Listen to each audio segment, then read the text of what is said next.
I'm Josh Evans, and I love to help businesses build the right culture within their organizations so they can be more profitable. Do you want more engaged employees? Do you want your company to be more productive? Well, I'm going to show you how to do that. And I'm going to share with you the tools that I've used with hundreds of companies varying in size from 60,000 person conglomerates down to 5-person teams. So get ready and join me so we can build the right culture for your business. Hi, I'm Josh Evans, and welcome back to my show. I'm so excited to have you here. Once again, my show is about cleaning your culture. Now, it's not that I can clean it. I want to give you tools, right, to where you can either be the best employee possible, the best leader possible, and have the best possible organization. See, everybody deserves to love their job. I said it. Everybody deserves to really enjoy their job. Now, I'm going to ask you 2 questions. First, do you love your job? Yes or no? And the second one, are you helping people that you work with love their job? Like, well, that's not my responsibility. Are you sure? Because I've always found that the attitudes of the people around me have a huge impact on my attitude towards my role and my goals and the company that I work with. So I think it's something for you to really think about. Now, here's something I really want you to catch. This is awesome. My sons love this show. All right, it's on Netflix. It's called Life, right? And it's a BBC nature special that we watch practically every single night.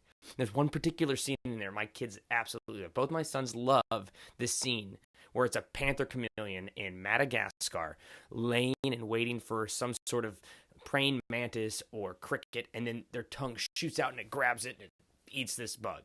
And it's ridiculous. Like, they'll crawl around pretending to be panther chameleons throughout our house. It's adorable and it's very funny. But I was thinking about it, and it's such an interesting application to us, right? It said that panther chameleons camouflage themselves, or they change the color of their body either for camouflage or to signal emotion. And it's very fascinating to think about that. And I think that most of us don't realize when we're camouflaging either our own emotions or when we're camouflaging our intentions. I think it comes naturally to a lot of us. So it's hard for us to even like uncover and dig underneath that. But let me break this down for you real quick. And this is where most of us do it, right? Your negativity is camouflaged, and you need to uncover it and eliminate it. Listen to this again. Your negativity in your day-to-day life is camouflage, and you need to uncover it. And once you uncover it, you can eliminate it. The funny thing is, I think our negativity is so ingrained in our culture, and I mean like our global culture, not just our company cultures, right? But or the American culture even, is that we'll say something negative, but we'll hide it, right, under the guise of, oh no, I'm just being realistic. Or, oh no, I'm just playing devil's advocate. These are just terms that we use to justify our negativity. And I don't think we should do that. I think that we are called to be much more supportive and much more optimistic about stuff, and we should not be leaning on negativity and leaning on the rational pieces behind it, right? Let's not justify being negative, okay? So follow me for a second. Here's how ingrained it is in our culture, right? If somebody is in my front yard, right? Or say I'm in my, I'll make it myself. If I'm in my front yard and I've got, a hammer and a nail, and I'm hammering on this nail and I hit my thumb and I cuss at the hammer, nobody thinks twice about it. I can be negative to an inanimate object and nobody cares, right? Son of a blank, or you blank, right? Or blank you, whatever I want to say to this hammer. If I hit my finger with it, I can cuss at this inanimate object and nobody thinks twice about it. But if it's before I even started working, I start talking nicely to this inanimate object. Hi, hammer, how are you? You're looking good. You're really going to help me out today, aren't you? If I start talking nicely, right, positively to this hammer, I'm going to seem like a crazy person.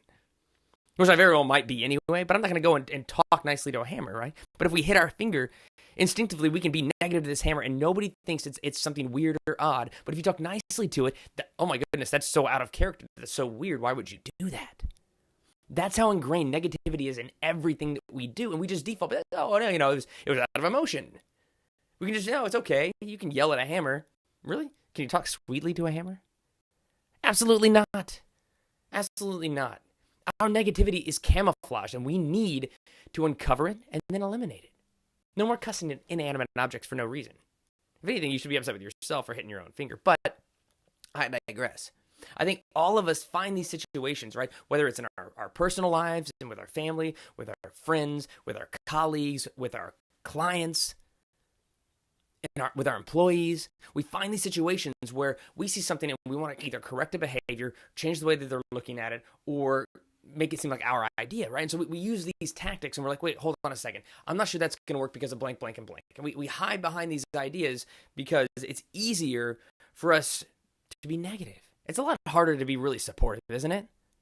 It's a lot harder to be really supportive. I'll give you an example. I had a good buddy, right? He was going to ride this cycling program they have here called the MS-150, where they ride from Houston all the way to Austin, right? I've done it. It's not as fun as you would think, but I've done it, right? And it's actually for that one, it's like 175, 180 miles. It's intense, right? My wife's done it more than I have. She's hardcore. But a buddy of mine was going to ride it. And he brought it up, and somebody that was with us, like, man, don't you know how much work that's going to be? I don't know. Like I know my other friends just trying to be realistic with him, or at least that's always. I'm just trying to keep things, in perspective for you. Well, he's probably already thought of that. There's no need to be negative. Why aren't you being supportive? It's a lot easier for us to look at the problems or the situation and be like, ooh, I don't know if you should do that, because nobody gets hurt, right? If by being skeptical. That's the problem, is we don't want to put ourselves out there and be supportive, because then if something happens and it is too hard for this individual, oops. Now we put ourselves out there. We supported them, and they didn't do it, right? It's a lot easier to be skeptical because we can hide behind that. Oh, I was just being skeptical. I just wanted you to have the other side of the story. I was playing devil's advocate, whatever it is. But your negativity, it's camouflaged. There's so many different things, and you need to uncover it and eliminate it. Here's a couple ways you can do that, all right? First off, if somebody says something, and I know our natural inclination is to kind of look for the traps or the roadblocks or the problems that they might encounter, the issues that might be with whatever they're talking about. It's easy to do that, right? What I suggest you do is, if somebody brings something to the table and you feel yourself kind of leaning towards the negativity, or if somebody says something and you're leaning towards the negativity, here's 3 things you can do to shift your mind, right? So that you can actually be a little more positive about it. Okay, first thing, let's do 2 good things about it, right? So I'll give you an example. Recently, a good colleague of mine, they had this new marketing campaign they're about to work on, right? I'm not sure if it's going to work, because that's kind of my negative thinking, I guess, playing a role. But he told me about it. I was like, oh, wow, that's neat. I think that would allow you to reach out to these types of people, and it would allow for you to actually monitor and measure the entire situation. That's awesome. List 2 good things about it, right? You don't have to say, oh, this is the best idea I've ever seen, if it's not. But let's 2 good things about it, right? Reassure them, because if you reassure somebody with something positive, they're a lot more likely to listen to criticism later, all right? Just remember that. The next thing, ask them about possible roadblocks. Don't list them. Nobody wants to hear a list of problems and issues and things that they're going to have to deal with, right?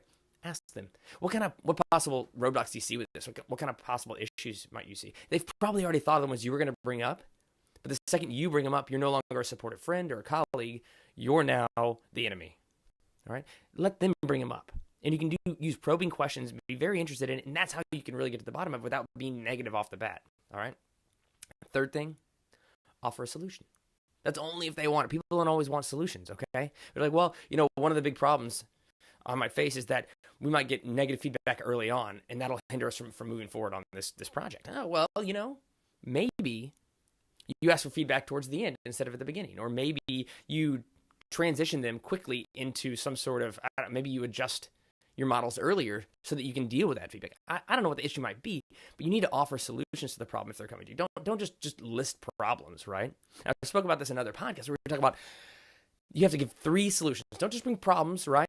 Don't be a problem finder. Be a problem solver. And if you're having these conversations, it's a lot easier for you to list some problems, right? I've been in a meeting, right? And this is when I was a lot younger. And I had this new client that I was bringing to the, hey, guys, I just started meeting with them. They're really excited about this, and this. I cannot wait to do it. Let's all sit at the table. And we're going to round table about how we can, find solutions for them. This is back in my days when I was in software.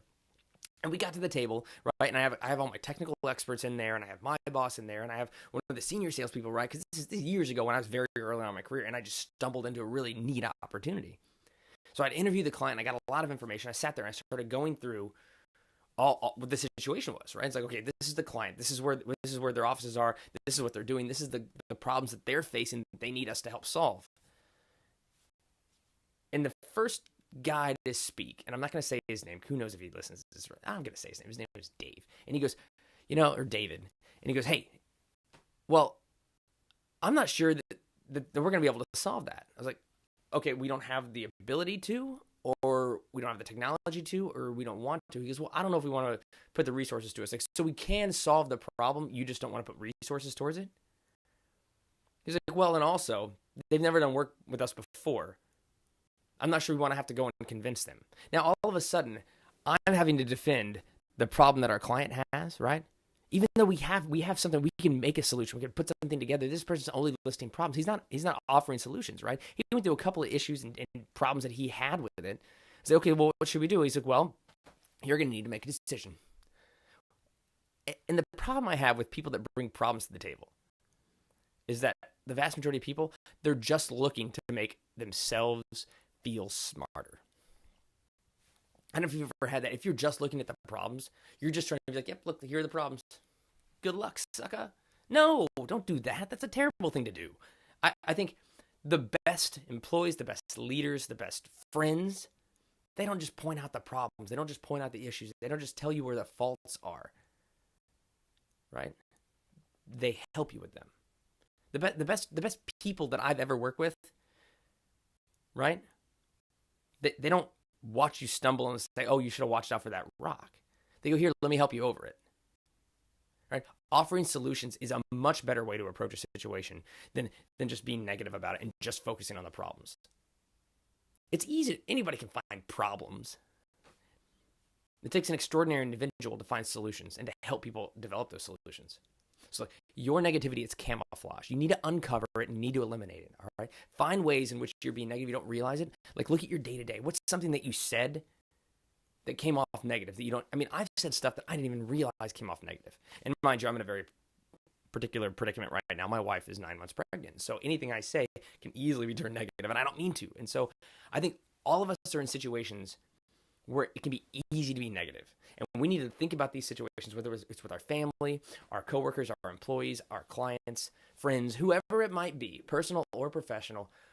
Don't look for ways to be negative. Don't look for ways to play devil's advocate and to come up with the bad things. Look for ways to be positive. All right? Stop letting your negativity be camouflaged by calling it, oh, well, I'm just being rational, or I just want to make sure that we have all the issues lined up just in case we encounter them. Don't just point out problems, all right? So once again, there's 3 things that you should do, right, to help you eliminate negativity, right, or uncamouflage the negativity.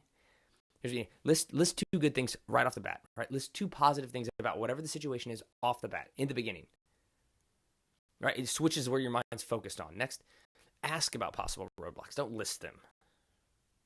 And then offer solutions. Don't just eliminate the negative. Offer positive solutions, right? Ways around it. It's too easy to be negative today. It's a lot harder to be positive. It's a lot harder to be optimistic. Anybody can be a skeptic. It takes a lot more to be a believer, right? Anyway, I want to thank y'all so much for being here today and listening to my podcast. I know, once again, I'm trying to go a little shorter, and I'm trying to go on rants because they're just more fun for me, to be honest with you. But I hope you have a phenomenal rest of your week. I may or may not have my podcast next week since I will be having a newborn, probably here in the next several days. And so I'm very excited about that. But have a great day. If you want to reach out, feel free to email me at info@joshuaemevans.com, or you can hit us up on any social media at EnthusiasticU. Have a phenomenal day. We'll see y'all soon.